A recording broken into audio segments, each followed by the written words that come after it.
공식 선거운동이 진행된 지난 13일 동안 각 정당들의 메시지 대결도 치열했습니다.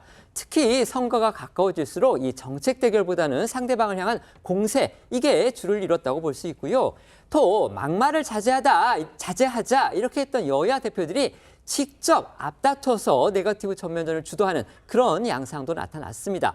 오늘 중앙일보가 이 분석 기사를 냈는데요. 그걸 보니까 국민의힘 한동훈 비대위원장 그리고 민주당 이재명 대표의 경우에 유세 기간 각각 범죄 그리고 권력이란 말을 가장 많이 한 것으로 분석됐다고 합니다. 네, 중앙일보가 이 공식 선거 운동이 시작된 지난달 28일부터 그제까지 이 한동훈 위원장과 이재명 대표의 공식 유세 발언을 분석한 내용을 보도를 했습니다.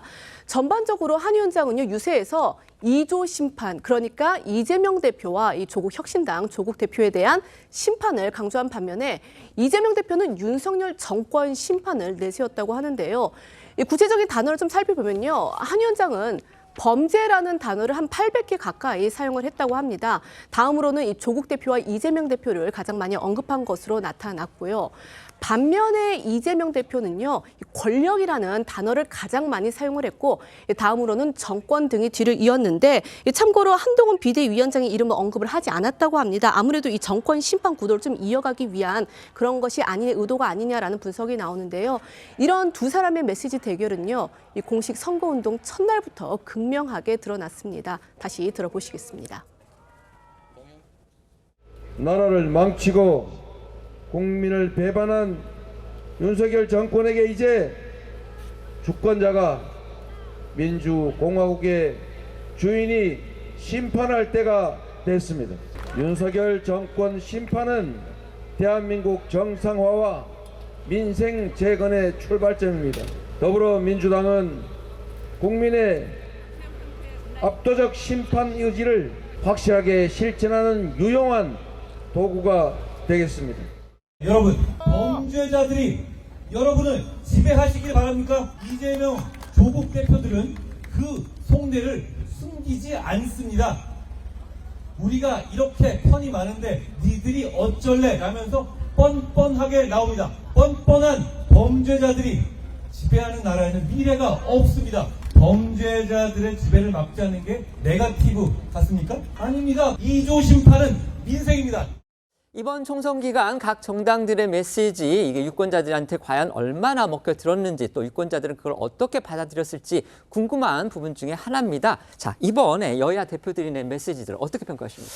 저는 한동훈 비대위원장이 역대 보수 정당 대표로서는 보기 힘든 부적절하게 욕설 을 했고요. 거친 말들이 오히려 좀 네거티브 성격이 있었나, 그래서 그것이 좀 공감받지 못했다. 또 본인이 처음부터 내세웠던 86 청산론이라든지 종북 프레임이 국민들에게 공감받지 못했던 부분이 있고요. 그리고 마지막으로는 어쨌든 보수 지지층 그리고 국민들은 한동훈 비대위원장이 원했던 메시지는 윤석열 정부의 어떤 국정 운영의 태도 변화를 이끌어내겠다, 내가 설득하겠다라는 메시지를 바랬을 것 같은데 거기에 대한 확신을 좀 주지 못한 메시지 방향이 잘못됐다, 이렇게 평가하겠습니다.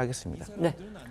지금 말씀을 들으면서 한동훈 위원장의 욕설과 거친 말이 이번에 상당히 그 부정적인 영향을 줬다고 그러시는데 민주당에서 하실 말씀은 아닌 것 같다라는 생각이 스쳤어요. 왜냐하면 이재명 대표의 그 욕설과 거친 말은 정말 전 세계적으로 타의 추종을 불허하지 않을까 이런 생각마저 전 들면서 세계까지는 좀 지나치다 싶고요. 제가 다른 네네. 나라 정치도 많이 알겠습니다. 들여다보고 네네. 있거든요. 그런데 그 말씀에는 공감을 해요. 이번에 그 민주당이 이제 권력이라든지 뭐 독재라든지 이런 게 주요 주제어라면은 사실 국민의힘에서는 범죄였거든요. 근데 이 유권자들이 생각할 때는 이 소위 이재명 대표 또 심지어는 조국 혁신당의 조국 대표에 이르기까지 그 범죄와 관련해서는 이미 사법적인 심판을 받고 있다라고 생각을 하는 것 같아요. 그러다 보니까는 이 권력과 관련해 가지고 사실 그것도 민주당이 스스로 뭐 만들어냈다라기보다는 자초했던 측면이 있습니다. 여러 가지 사안들이.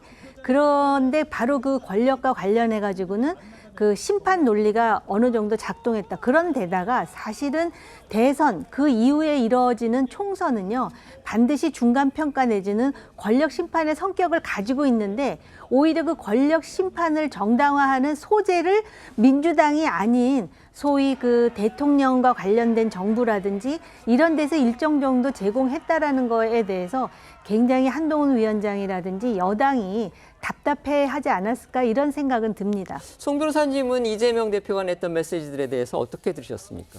그동안에 굉장히 과한 것들이 많았죠. 뭐 일일이 꼽을 수가 없을 정도로 제가 그걸 읽기 시작하면 아마 이 방송 끝날 때까지 해야 될 것 같습니다. 특히 제가 딱 한 가지만 이 선거를 마무리하는 시점에서 좀 지적을 하고 싶은 것은 우리 정치인에 대한 그 테러는 정말 여야를 떠나서 있어서는 안 되는 일 아니겠습니까? 그런데 이재명 대표가 그 배현진 의원 테러 사건에 관해서 언급하면서 사실 그것도 굉장히 끔찍한 사건인데 뭐 돌멩이로 맞았다 이 정도로 굉장히 좀 축소를 하고 그다음에 경찰이 또 열심히 수사를 하고 증거 수집한 것에 대해서 뭐 난리 뽕짝을 했다. 이렇게 표현을 한 부분이 저는 이번 선거를 통틀어서 사실 가장 나쁜 장면이 아니었나 그런 생각을 합니다. 장 변호사님도 한 말씀 해주시죠. 네, 저는 한동훈 비대위원장이 정치를 엑스같이 한다라고 이야기한 부분은 대단히 부적절했다고 생각이 들고요.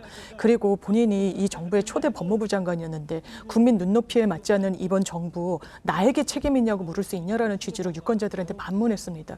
대단히 부적절하죠. 본인은 이 정부에 굉장히 큰 정치적 지분이 있는 사람 아닙니까? 지금 여당의 당대표 지위에 있는 분입니다. 그러니까 바로 다음 날 모든 게 내 잘못이다라고 얘기했을 때 유권자들이 뭐라고 생각을 해야 될까요? 이분이 정치적으로 과연 유권자들을 생각한다고 생각할 것인지 이번 총선을 본인의 정치적 미래의 하나의 디딤돌로 생각할 것인지 후자로 평가되는 그런 언사를 한 건 대단한 실책이었다고 생각합니다.